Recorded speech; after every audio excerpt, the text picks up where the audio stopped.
اللہ وبرکاتہ۔ ہر ماں باپ کی یہ خواہش ہوتی ہے کہ ان کی اولاد ان کی فرما بردار رہے، ان کو اچھی بہو ملے اور ان کی بیٹیوں کے اچھی جگہ رشتے ہو جائیں، ان کی بیٹیوں کا نصیب اچھا ہو۔ یقیناً ماں باپ اپنی بیٹی کو سب کچھ دے سکتے ہیں سوا نصیب کی۔ مثال ہمارے بزرگ ایسے ہی فرماتے ہیں کہ بادشاہ اپنی بیٹی کو ہر نعمت، ہر چیز، ہر قیمتی جواہرات دے سکتا ہے سوا نصیب۔ نصیب وہ نہیں دے سکتا۔ تو ہر ماں کی خواہش ہوتی ہے کہ میری بچی کا نصیب اچھا ہو۔ جو لوگ چاہتے ہیں کہ ان کے بچے ان کے کنٹرول میں رہیں، ان کے بچے اپنے ماں باپ کے زیر سایہ رہیں، ان کے بچوں کو اگر کسی نے ورکلا دیا ہے، ان کے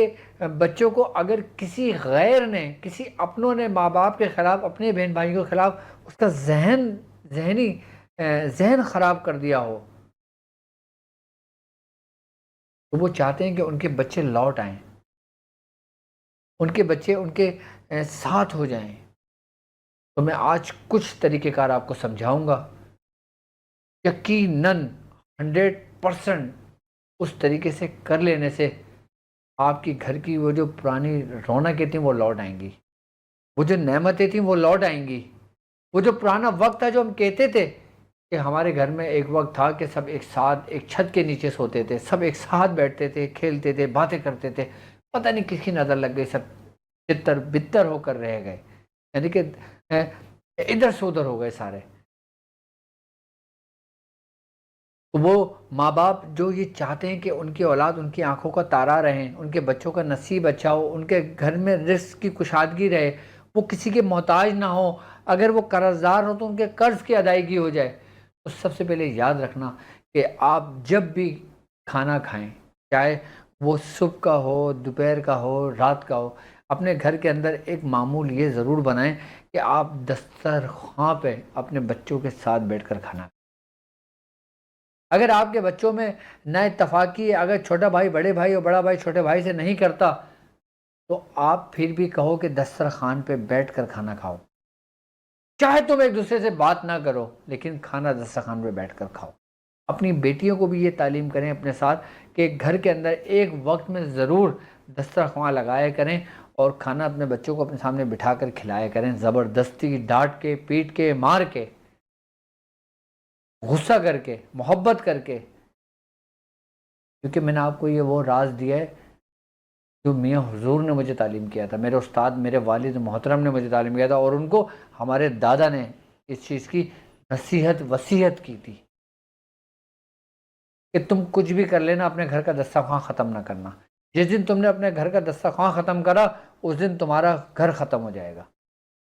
گھر ختم ہونے سے مراد سب ادھر ادھر ہو جائیں گے، سب چتر بتر ہو جائیں گے، کوئی مشرق میں ہوگا تو کوئی مغرب میں ہوگا، تو کوئی شمال میں ہوگا تو کوئی جنوب میں ہوگا، اور کوئی ایک دوسرے کے روادار نہیں ہوں گے چہرے دیکھنے کو۔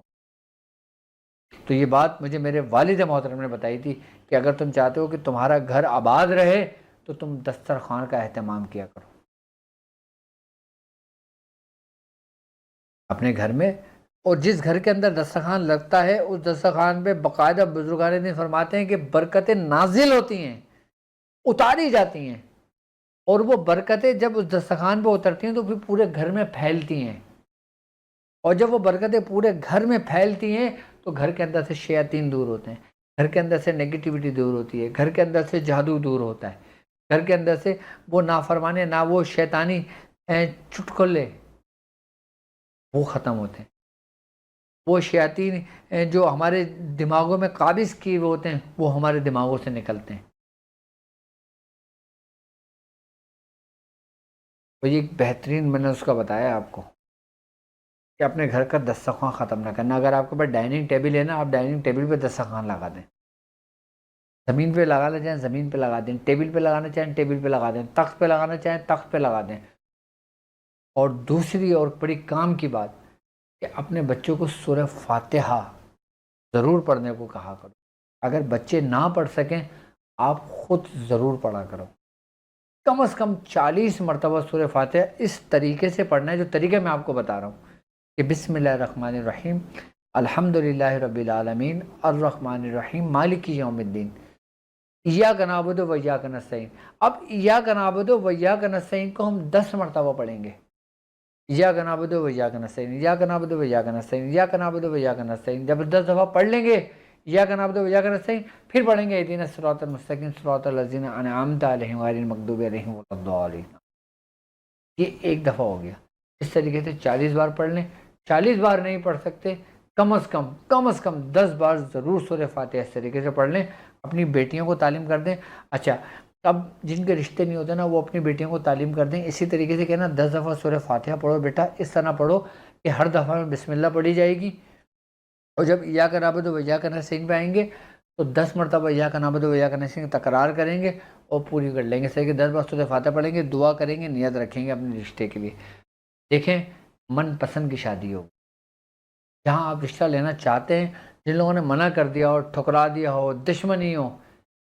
آپ ذرا اس طریقے سے کر کے صرف 10 دن دیکھ لیں، آپ کے راستے بننے شروع ہو جائیں۔